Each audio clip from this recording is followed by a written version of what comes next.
En ce moment, le CTRI fait face à une solution difficile. La réalité, c'est que il n'y a pas longtemps, un jeune Gabonais, notamment au nom de Karl Akwe, a été assassiné par des militaires.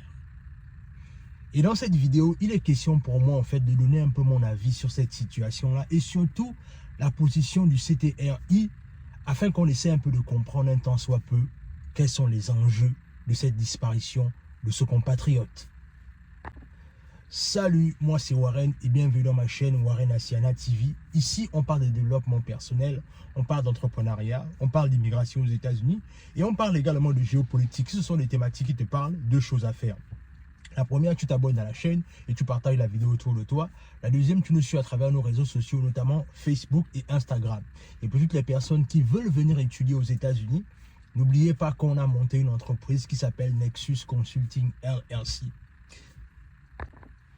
Comme je disais, aujourd'hui, le monde de la jeunesse gabonaise est un peu en tristesse parce qu'on a perdu un jeune compatriote. Il s'appelait Karl Akwe. En vérité, qu'est-ce qui s'est passé concrètement avec ce frère? Ce qui s'est passé, c'est quoi? C'est-à-dire que, vous savez qu'au Gabon, actuellement, il y a un couvre-feu. Il y a un couvre-feu au niveau du Gabon. Et ce couvre-feu-là a laissé paraître le fait qu'au bout d'un certain temps, les gens arrêtent de circuler ou encore les bars sont fermés parce que voilà, le couvre-feu impose le fait que au bout d'un certain temps, il n'y a plus de circulation. Mais ce qui s'est passé avec le compatriote, c'est que il est en train de prendre un verre avec certains de ses parents et 23 heures l'a trouvé à l'endroit là où il est en train de prendre le pot avec ses parents et les militaires ont débarqué dans ce bar-là et ils ont sommé à tout le monde de sortir du bar. Et la chose la plus curieuse, c'est que quand les militaires décident de embarquer tout le monde, ils vont leur demander de marcher. C'est-à-dire que ça s'est passé du côté de la poste à Québec et ils vont marcher jusqu'au côté de la pairie. Ce qui est assez un peu suspect parce qu'en vérité, quand des militaires arrêtent les gens, du moins quand les personnes ont dépassé l'heure du couvre-feu en fait, c'est-à-dire qu'on les garde dans des checkpoints en fait. C'est-à-dire qu'on les garde dans les checkpoints jusqu'à l'heure, c'est-à-dire jusqu'à 6 heures. Après, on les libère en fait pour qu'ils continuent à vaquer à leurs occupations ou qu'ils rentrent chez eux en fait. Mais le fait curieux dans cette histoire, c'est que on demande à nos frères de marcher, aller dans un endroit assez isolé parce qu'ils se sont retrouvés dans un immeuble et c'est là-bas qu'on leur a violenté.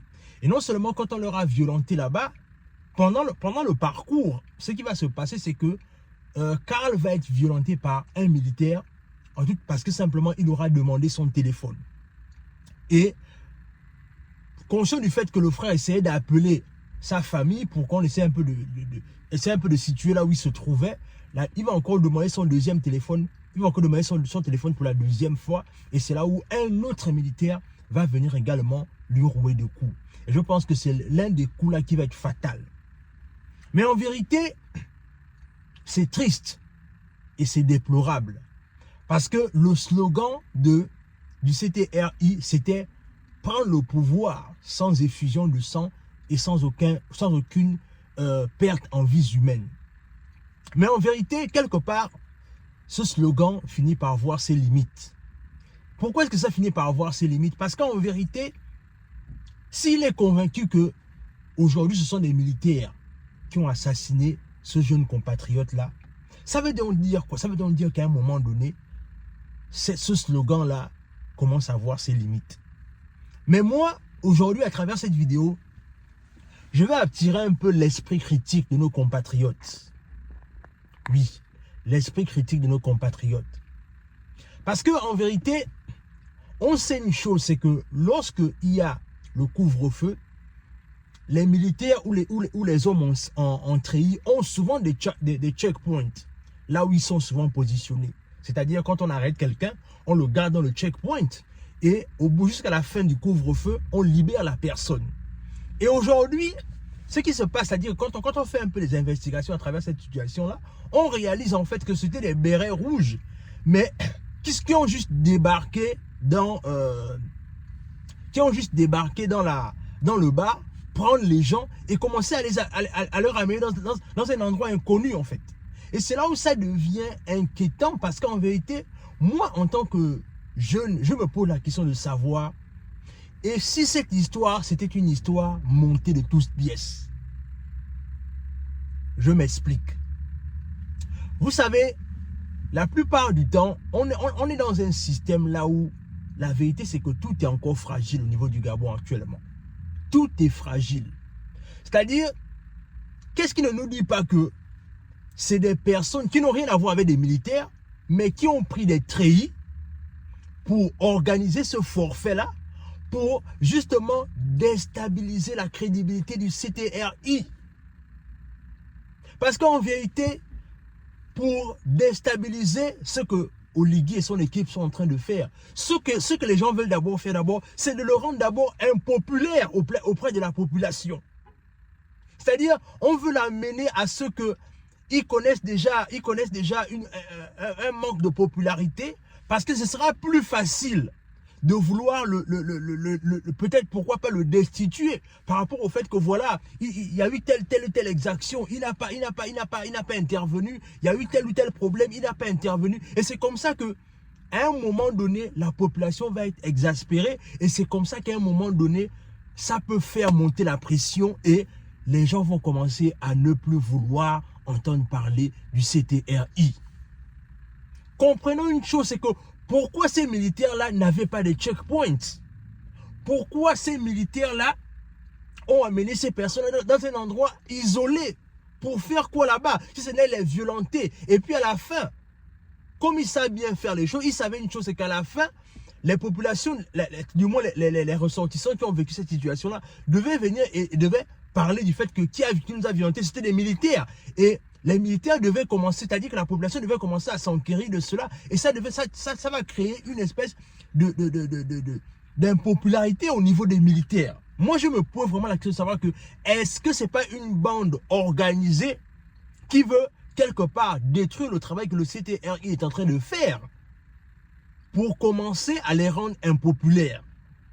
Parce qu'en vérité, il ne faut pas qu'on mette les émotions là où on peut mettre la réflexion. Réfléchissons un temps soit peu. Qu'est-ce que les gars ont à violenter le peuple gabonais actuellement? Avec les enjeux qui sont les leurs actuellement, qu'est-ce qu'ils auront à violenter le peuple gabonais? Et surtout, n'oubliez pas que les gars sont venus là avec les mains propres. Et eux, ils veulent partir là avec les mains propres. Qu'est-ce qu'ils auront à violenter les Gabonais?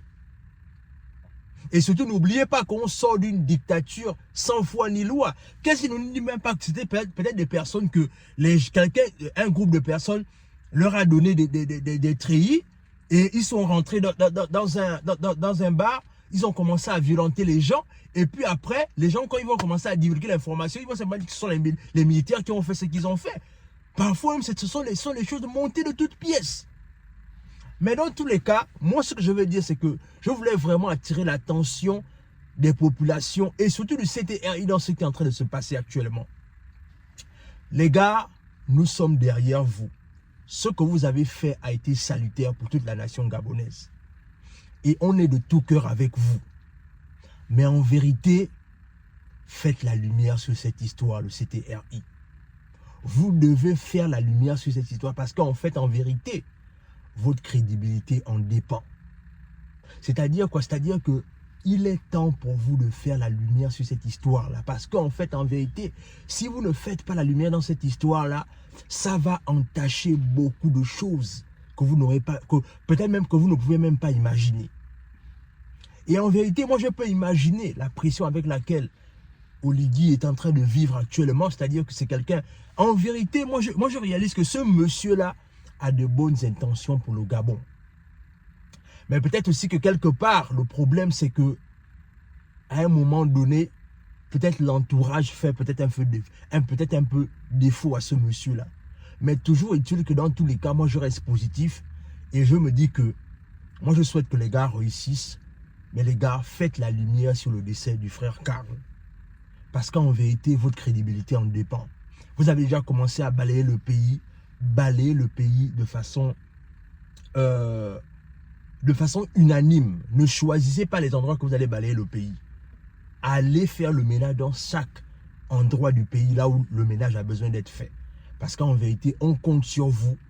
Et on n'a pas d'autre choix que vous êtes nos forces d'armée. C'est-à-dire que ce que vous avez fait a redonné de l'espoir à la jeunesse gabonaise et au peuple gabonais. Donc, continuez dans ce que vous êtes en train de faire, mais faites justice par rapport à la situation du frère Karl. Parce qu'en vérité, votre crédibilité en dépend. Dans tous les cas, ce que je voulais partager avec vous, dis-moi ce que ce que cette vidéo t'inspire en commentaire. Abonne-toi à la chaîne, partage la vidéo autour de toi, laisse un like, laisse un commentaire. Et sur ce, on se dit à la prochaine.